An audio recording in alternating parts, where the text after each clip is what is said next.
Following the defeat of the evil demon king Ganon, and with the kingdom of Hyrule finally at peace, the hero of legend, feeling he still had much to learn, embarked on a personal quest to distant lands in order to train to become an even greater hero. By honing his skills, sharpening his wits, and mastering techniques of battle from all around the world. Sailing to foreign lands, the hero disciplined both his mind and body until he felt he was ready to return to the kingdom of Hyrule.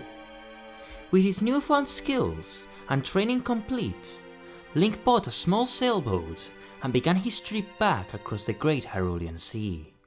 During his return journey, the skies became darker and tempestuous, the waters growing more turbulent and unforgiving as a massive thunderstorm headed his way, with no possible way to avoid it. Link valiantly tried to face the storm, fighting against the strong currents, even tying himself to the ship with some rope to not fall overboard into the crashing waves. Then, all of a sudden, a bolt of lightning struck the ship, illuminating the sky with a bright flash. Then, everything went dark. On the shores of a lonely island, a young girl strolled along the sandy beach when she spotted something in the horizon. Running to get a closer look, she saw it was a young boy who had drifted to the shore, unconscious and barely breathing. Hurrying to his aid, she was unable to wake him, and the young girl decided to take him to her home. Link woke up in a comfy bed within a small cottage belonging to Tarin, the loving father of the girl who had saved him, whom Link mistook for Princess Zelda of Hyrule, as both bore a striking resemblance. The girl introduced herself as Marin, and explained that he found himself in Koholint Island, a solitary tropical island distinguished from all others by the giant spotted egg that rested on the highest peak of its mountain ranges.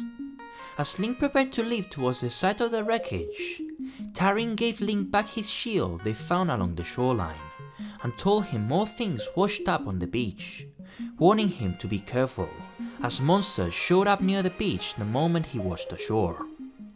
Searching along the Torombo shores, Link eventually found his sword among the wreckage of his ship. Just before he got a chance to pick it up, however, a mysterious talking owl flew down before him. The owl revealed that within the egg that rested high atop the mountaintops, a powerful being known as the Windfish lay dormant, unable to wake from his deep slumber. He explained that if he wished to leave the island, he first needed to awake the Windfish, for as long as he remained asleep, the young hero would be unable to leave the island. In order to do so, Link needed to find the 8 instruments of the sirens: the Full Moon Cello, the Conch Horn, the Sea Lady's Bell, the Surf Harp, the Wind Marimba, the Coral Triangle, the Organ of Evening Calm, and the Thunder Drum, hidden deep within dungeons scattered across the island: Tail Cave, Bottle Grotto, Key Cavern, Angler's Tunnel, Catfish's Moor, Face Shrine, Eagle's Tower, and Turtle Rock, guarded by powerful monsters known as nightmares, the sources of all the monsters that plague the island of Koholint: Moldorm, Genie, Slime-Eye, Anglerfish, Slimiel, Facade, Evil Eagle, and Hothead. Along his quest to obtain these instruments, Link would spend some time alone with Marin, gazing upon the endless blue horizon from the shores of Torombo Beach. It is here that Marin revealed her discomfort with the secluded nature of the island, believing something to be out there beyond the horizon, other than an endless empty ocean as her father keeps telling her. She told Link that if she were a seagull, she would fly away from Koholint Island and sing for the many people in distant lands, and wondered if she wished to the Windfish, perhaps her dream would come true. For both of them to leave the island, however, Link would have to continue onwards on his quest to awaken the Windfish. The island, however, kept a dark secret from its inhabitants, as the island of Koholint was not all that it seemed. After obtaining the 5th instrument, the Wind Marimba, from within the Catfish's Maw, the mysterious owl showed itself once again to the hero, instructing him to head to the Southern Face Shrine, ancient ruins found within the eastern side of the island, where Link will learn the truth about the island's mysterious nature. Venturing within the shrine and facing off against its guardian, the Armor's Knight, Link would find the writing on the wall that revealed the true nature of Koholint Island and the Windfish. To the finder, the Isle of Koholint is but an illusion. Human, monster, sea, sky, as seen on the lid of a sleeper's eye. Awake the dreamer, and Koholint will vanish much like a bubble on a needle. Castaway, you should know the truth. All along, from the moment Link's ship was struck by lightning, Link was within the dream of the Windfish, an illusory island dreamt by the slumbering deity of the winds. The island, the monsters, Marin, Tarin, and all the people living on the island were never real, merely illusions that would cease to exist the moment the Windfish was awakened from his sleep. After this revelation, Link was left with a difficult choice: remain on the island, living among illusions oblivious to the truth, or continue with his quest to awaken the Windfish, freeing himself from its dream, but dooming everyone else to be erased from reality. Link chose to continue onward, heading to the northern face shrine in search of the next instrument, where Fasad will remind the hero of the bleak truth of the Dream Island, before heading to the Taltal Heights to tackle the true final dungeons: Eagle's Tower, located to the east, and Turtle Rock, found on the west. Before making his way to the solitary egg atop the mountain ranges, Link can speak with Marin, singing near a blue cuckoo statue at the center of Mother Village, who tells Link that she once made a wish to the Windfish, refraining from telling the hero what she wished for. Knowing that one day Link would have to leave the island, she makes Link promise to never forget about her, teaching him the Ballad of the Windfish to remember her by, as well as being the song needed to awaken the Windfish. Having found all 8 instruments from the dungeons scattered across the island, Link would play the Ballad of the Windfish on the ocarina he found within the Dream Shrine in Mabe Village, accompanied by the 8 instruments, which crack the egg open, allowing the hero to go inside. It is here that the island's illusory nature is at its strongest, being this egg the source of the dream. Not only were the walls within the egg an ethereal blue, but its rooms formed a confusing labyrinth that kept whatever lay inside the egg hidden from intruders. Link would have to follow a specific path to reach the heart of the egg. The answer to this riddle found within the pages of the book titled Dark Secrets and Mysteries of Koholint, found within the library of Mabe Village, only being able to be read with the use of the magnifying lens, obtained after completing the trading quest of Koholint. Successfully navigating through the egg, Link would find a large hole at its center, where Link would face Deathall, the Shadow Nightmare, the source of all the monsters on the island, and the one responsible for the Windfish's eternal slumber. Taking the form of Link's deepest fears, Deathall will combat the hero in an attempt to prevent him from awakening the Windfish. Deathall was born from the Windfish's nightmare, and made the Windfish sleep endlessly in order to take over Koholint Island and rule over all its inhabitants, dooming them to live within a never-ending nightmare for all time. However, Link came out victorious, vanquishing the nightmare and ridding the Windfish's dream from its control.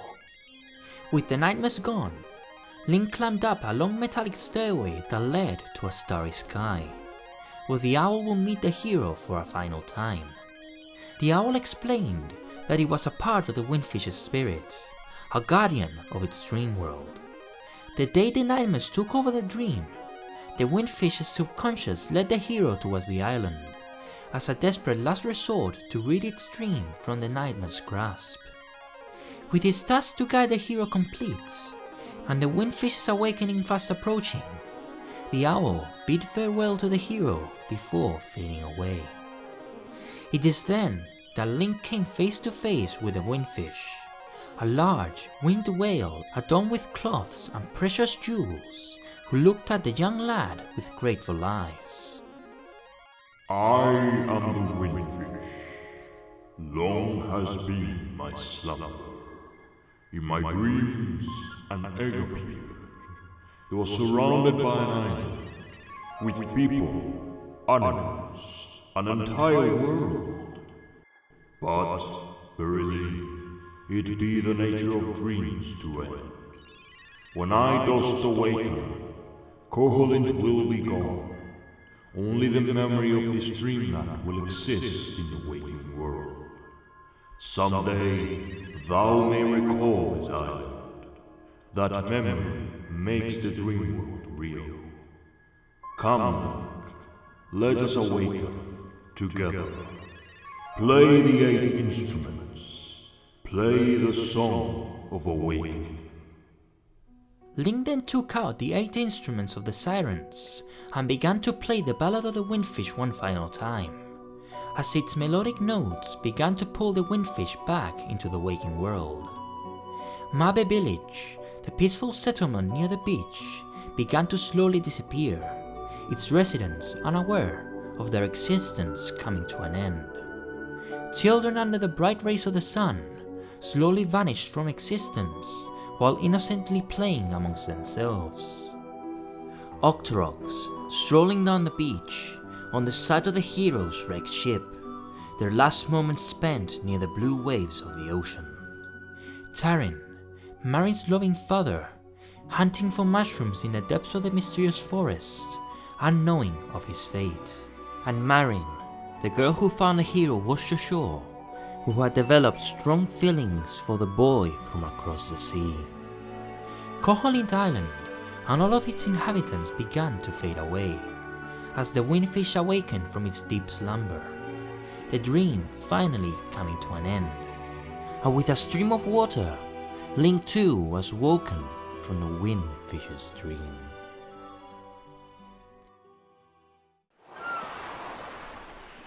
The sun shone brightly as seagulls circled around the awakening Link, drifting among the wreckage of his ship, still tied to the mast he had strapped himself to during the storm. Link stared down at the calm waters, reminiscing of his adventures on the island, thinking of all the friends he had made, wondering if all of it had happened inside his head, as a large shadow loomed over him. Raising his sight towards the sky, Link caught sight of the windfish, finally free from his nightmare-infested dream, flying over him across the sky. Realizing that the dream had been true, and that the windfish was now free thanks to him, Link smiled as he witnessed the majestic wind deity soar among the clouds.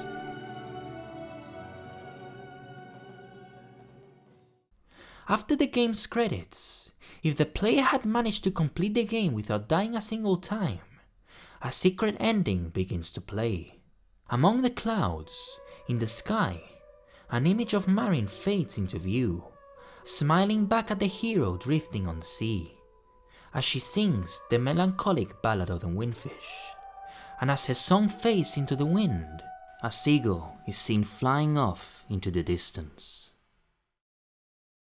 On the shores of Torombo Beach, Marin told Link that she wished to become a seagull, so that she could one day sing her songs across all the lands of the world.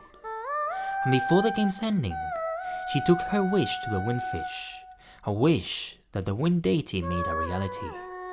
While Koholint may have vanished from reality, only living on in memory, Marin remained in the waking world, now in the form of a seagull, able to fly across the vast ocean and share her songs with the world. And that were the events of Link's Awakening explained. If you like this video, please leave a like, subscribe, and hit the notification bell to get notified of future uploads. Also, consider following me on Twitter and Instagram if you haven't already to stay in touch. This has been Zelda Lore, and I'll see you in the next video. Bye.